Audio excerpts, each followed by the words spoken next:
Hi, good morning. This is Andrew Ide. I'm president of Kent Scientific Corporation. I'd like to discuss with you this morning a little bit about small animal anesthesia.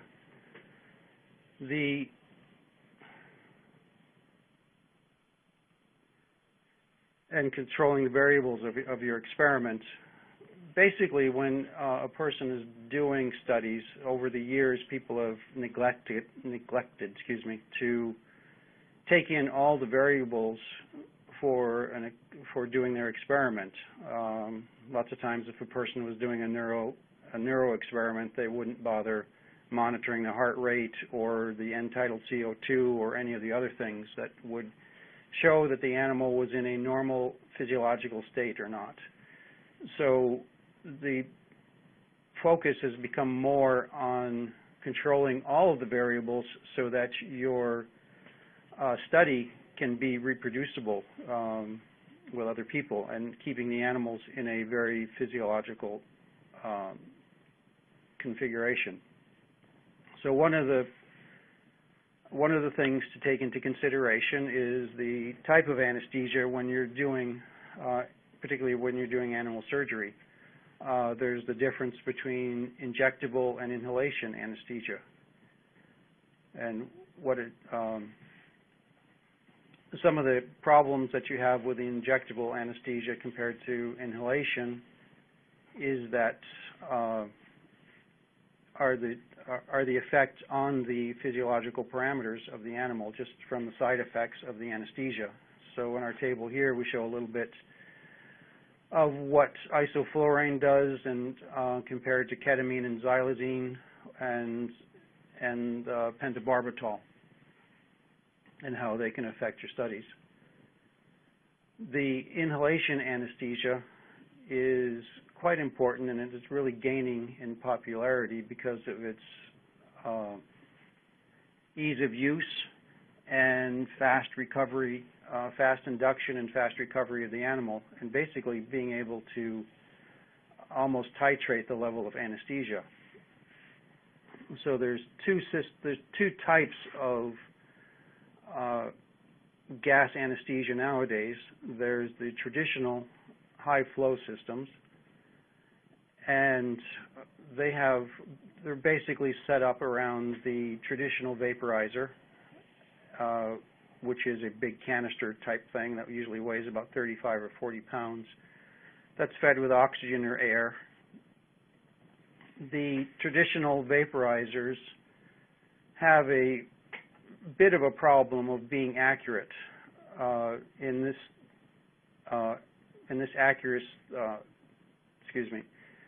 the accuracy of 10 isoflurane vaporizers in current clinical use. This is a snippet from an abstract from this paper that was done in 2011. This researcher looked at a bunch of vaporizers in clinical use and found that though the average was plus and minus 20%, overall the relative deviation ranged from minus 62% to plus 21% in error of the amount of anesthetic delivered. And the problem here is that he noticed that there's a major problem with awareness or overdose. And even this was happening despite the existence of in-house calibration. I think we've all heard of stories of a person who's been on the operating table and they've been totally aware of the whole surgery that they're undergoing, but but they're paralyzed, so they can't communicate that awareness to the anesthesiologist. So that can happen also in the animal range or in animal settings. The other problems are that in this snippet of an abstract from the evaluation of isoflurane and sevoflurane vaporizers over a wide range of oxygen flow rates, this paper also found that the accuracy was still plus and minus 20% of the setting, and that was over both high and low low and high flow rates. So just the overall accuracy is plus and minus 20% on average, so we can see the extremes. And then here's just a couple graphs from anesthesiology websites that show the accuracy of traditional vaporizers. And these are two models. The Tech 2 and the Ohio 100 are models that a lot of the small chrome vaporizers were built after. So you can see that typically in the Tech 2, which is a very common model in animal research labs, or the Ohio 100, particularly the Tech 2, at low flow rates, it's all over the place. And the Ohio tends to have a low output at low flow rates compared to balancing out. So the accuracy of traditional vaporizers, both from the studies and from other sources here, shows that it's very, very inaccurate at flow rates below a half a liter per minute.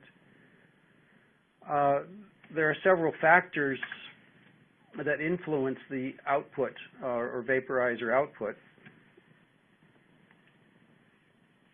which are flow rate, temperature, and intermittent back pressure.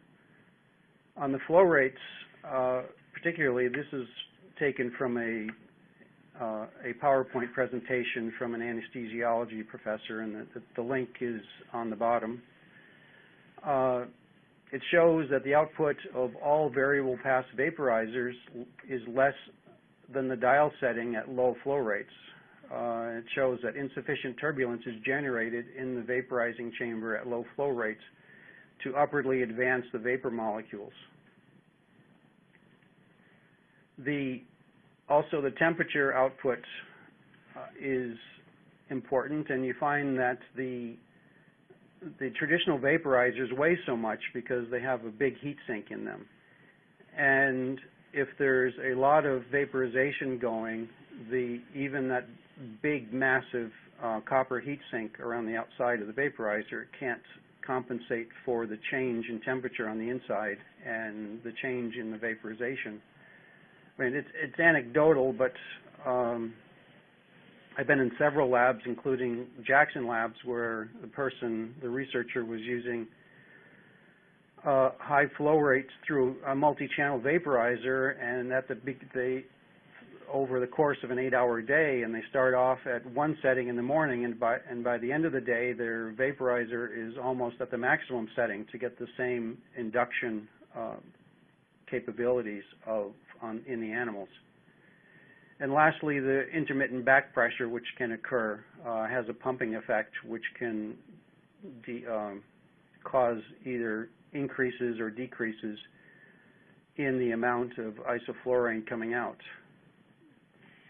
So what makes a good vaporizer? This is some slides taken from another professor, ideals for the ideal vaporizers. It should be simple, safe, satisfactory, and more practical. It should have a low resistance to gas flow. It should be temperature compensated for uniform vaporization. It should have flow stability and should permit a relatively constant concentration at different flow rates of the carrier gas. It should permit precise, accurate, and controllable and predictable deliverable concentration of the vapor to the patient. The performance of the vaporizer should not be affected by changes in gas flow, volume of liquid, ambient temperature, pressure, or anything else like that. And finally, it should be lightweight, small liquid requirement, construction should be corrosive and solvent resistant, it should be of good quality, and the last one for the SomnoSuite, which we'll start discussing next, it doesn't really matter as far as the heat sink. Also, you'll notice that this is an article that was, or a publication from AbbVie, and what they recommend for their non-rebreathing systems. And the point here is that they say never use less than 500 milliliters per minute due to vaporizer requirements. So even though vaporizers many times are supposedly certified for 200 mLs as the minimum flow rate, most laboratories have found that that is unsatisfactory, and that's why even AbbVie in their recommendations for a non-rebreathing system says never use less than 500 milliliters a minute. The recommended flow rates from Laboratory Animal Anesthesia, 3rd edition by Paul A. Flecknell, recommends that we use 2 to 2.5 times the minute volume of the animal.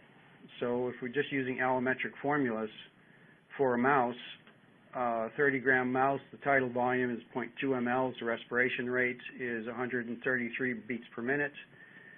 So the minute volume is 26 milliliters a minute, so the carrier flow gas should only be 50 to 65 milliliters a minute is what's required for a 30-gram mouse,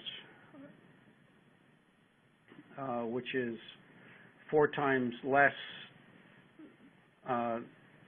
than the minimum requirement of some of traditional flow and vaporizers, and 10 times less, essentially, than the recommended amount of the AbbVie paper, or the AbbVie publication.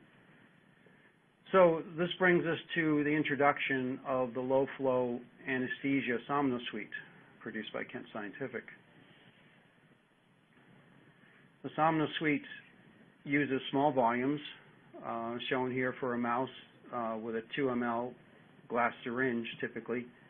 Typically, a 2 ml glass syringe or 2 ml syringe will last 4 to 5 hours on a mouse in an experiment. So it's typically using 0.3 to 0.5 mLs per hour, depending on the depth of induction.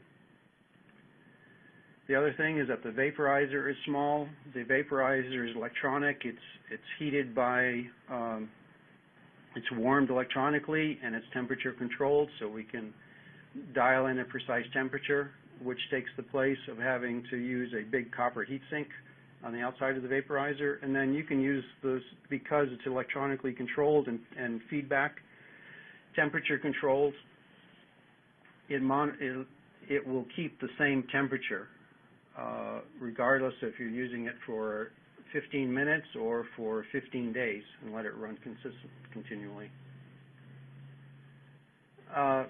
Also, the low-flow anesthesia has a very precision dial concentration. We can dial in concentrations of 0.1%. Instead of just kind of guessing it at 0.5% with a traditional vaporizer, we can titrate the anesthesia concentration to 0.1% with the SomnoSuite system.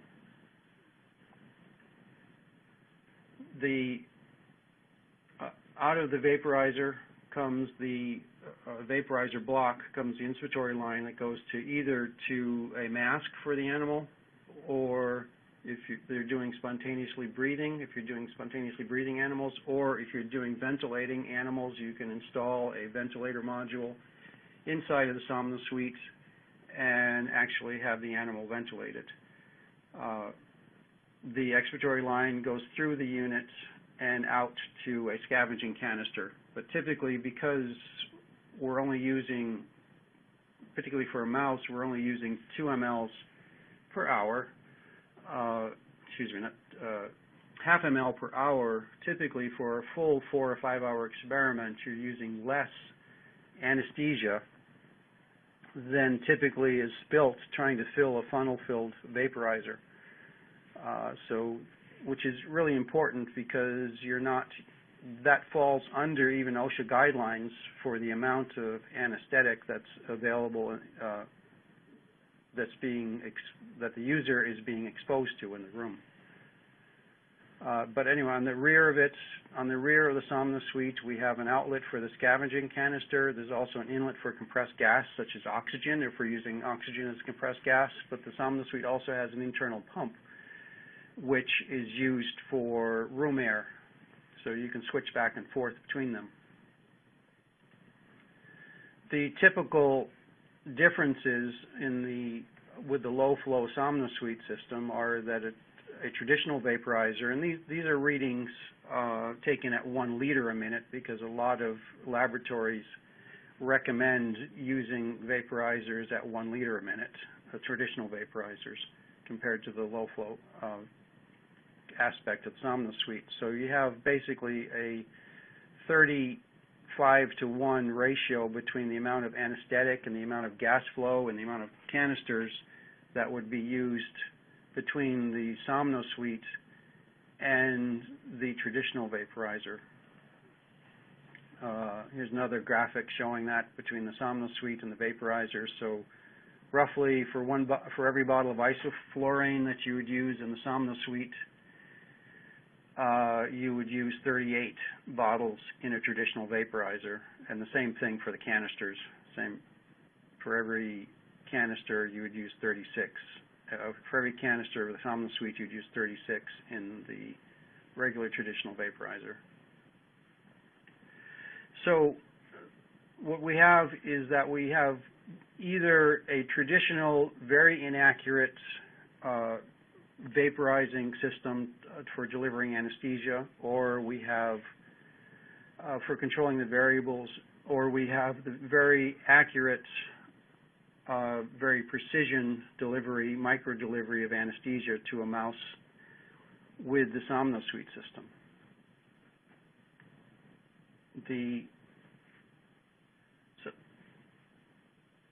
Typically, with the SomnoSuite system, if I can just interject a small story here. I was at Vanderbilt last summer visiting a laboratory, and the user was trying to use the pulse oximeter that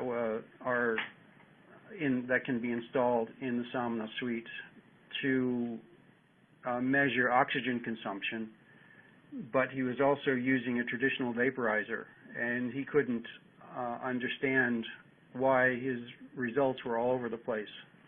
He didn't have a SomnoSuite. He only had the pulse oximeter in our PhysioSuite product. So I was able to go in and spend the morning with him, and I brought a SomnoSuite along, and using his pulse oximeter plus the pulse oximeter that's built into the SomnoSuite as an optional module, we were able to actually go in with the SomnoSuite and titrate the depth of anesthesia from 1% up to 2.5%, and we were able to reproducibly during 4 cycles show him that we can go from one extreme to the other and predictably estimate the heart rate and the respiration rate and the SpO2 values using room air. And we went from a very light breathing animal to an animal that was at 1% to an animal that was gasping and very hypoxic at 2.5%. And we were able to do that in between and basically adjust the animal within 10 minutes up and down to show those readings. So precision in the delivery of anesthesia is extremely important, not just the amount of anesthesia that's going to the animal, the amount that is blasted, but the percentage that the animal is getting is extremely important. One of the ways of determining the depth of anesthesia with the animal, you have the typical means of looking at it, which is the toe pinch, righting reflex when the animal is in the induction chamber, toe pinch, as I said. What I like with mice is that when the mice are getting light and when we're working with them here, we don't do any invasive work, but when we're testing anesthesia or pulse oximeters or something like that, and we have the animal sedated with the isoflurane, when the animals are getting very light, the first thing I like looking at is that their tail starts curling up. That means they're starting to wake up. So then we know that we need to adjust the anesthesia a little bit, increasing anesthesia a little bit so the tail stays flaccid. At any point in time here, feel free to enter any questions that you might have so that we can get to those.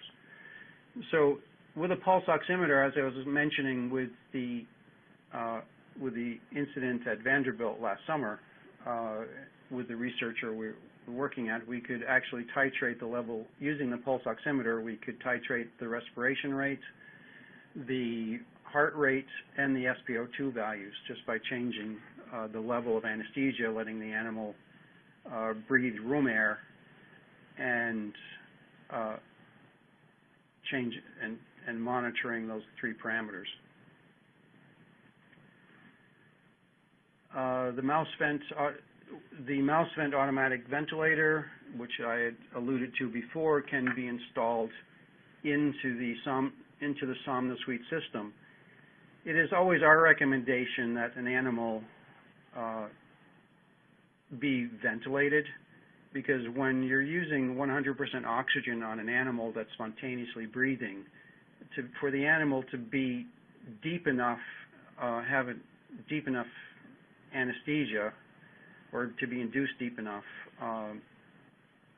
their breathing is very compromised. You'll notice that when the animal is 2 or 2.5% isoflurane, the animal is just gasping, just trying to stay alive. So what we do in research is to give the animal 100% oxygen typically, or something, a very high level of oxygen, to compensate for the gasping of the breathing. But breathing 100% oxygen is not a physiological state that a normal animal would be in. So when you ventilate an animal, instead, you have complete control over the physiological parameters of the animal, and you can increase and decrease their minute volume. You can increase that's done by increasing and decreasing the depth of breathing by controlling the pressure or tidal volume. You can also increase and decrease the amount of the ventilation rate. So both of those will increase and decrease the minute volume, and the animal can be breathing room air and be under a more physiological condition. And you can adjust, you can monitor the ventilation either through the pulse oximeter or by using a very accurate end-tidal CO2 monitor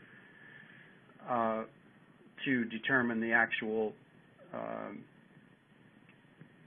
breathing or the physiological state of the animal. So just by increasing the respiration rate, which increases the minute volume, you can watch the end-tidal CO2 values decrease. If you increase the tidal volume of the animal, you can also see the CO2 decrease, and you can also bring the animal, almost titrate any level of blood CO2 or end-tidal CO2 that you would desire, just by simply changing respiration rate or tidal volume. So that brings us to the end of our brief presentation. We hopefully trying to show you that accuracy in anesthesia is tremendously important, and that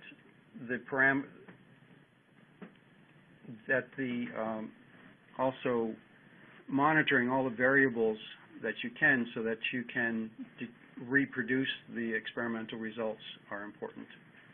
So we have a question from Russell Higbee from Sanofi Pasteur, and he says, it's down here, okay, has the SomnoSuite design concept been used for larger ventilated or non-ventilated laboratory animals? Are there constraints that prevent this from occurring? The SomnoSuite right now has been used up to about 1 kilogram rats. That typically works just fine.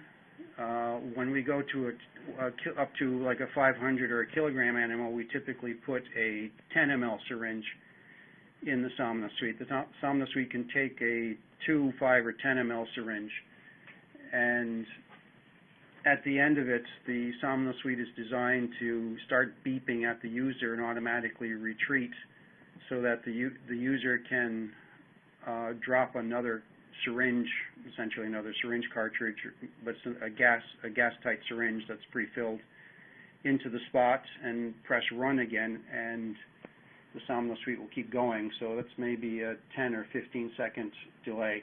So a larger, and using the internal pump, we can deliver 500 milliliters a minute, and using compressed the carrier gas, it goes up to 800 milliliters a minute, which is typically fine for any small laboratory animal.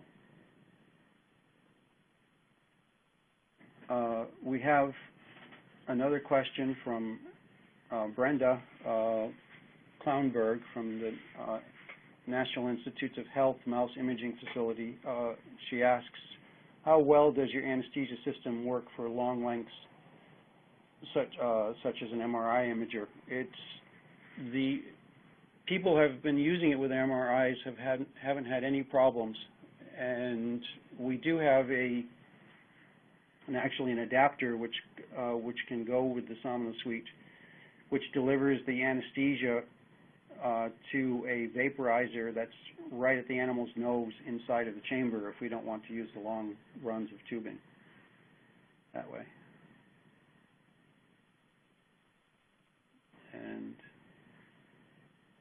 And that's what we have for questions.